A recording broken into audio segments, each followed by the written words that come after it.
Hello, welcome to my review of I Am Deaf, which is a book with very good intentions. This is very much a book about what deaf children can't do and how they can overcome it. This is an affirming page about what the little girl can do, but phrased as anyway. Hearing children are encouraged to think about how their lives would be poorer if they didn't have sound.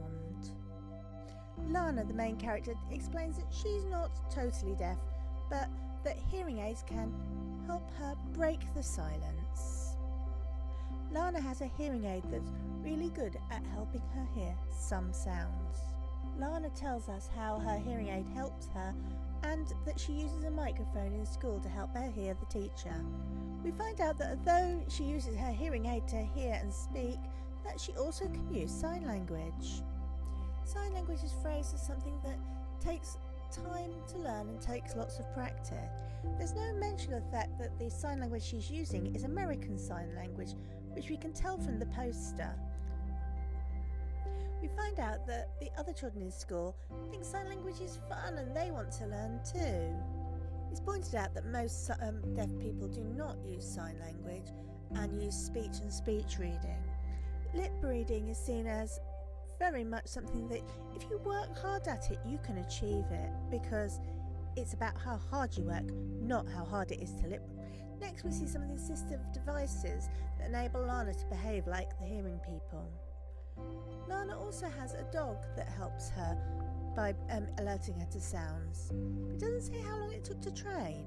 We're told that deafness doesn't stop you from doing what you want to do, and about some people that have been very successful despite being deaf. The words deafness should not be an obstacle. Make you wonder, do you think it is?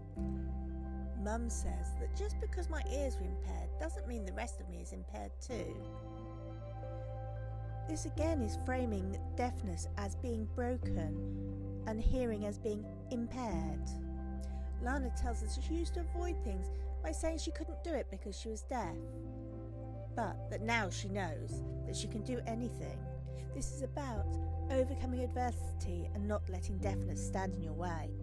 Next we have pages, first for the teacher and then for parents, on how to use this book to encourage their child. The parents page tells us really who this book is aimed at. This is about addressing parents' fears. This is a book to reassure parents that everything's going to be okay, even though their child is not as they expect it. I love the pictures in this book. They are lovely representations of deaf children. The pictures are clear and well drawn and show deaf children doing everything they want to do. It's the text in this book that I don't like. It's all framed from a very negative frame point of what you can't do if you're deaf. The ableism in the text comes out constantly in words like impaired and can't. We're told that hearing impaired children can do the same things as other boys and girls. This is a model of deafness. This is about saying, poor them, but we can fix them with technology.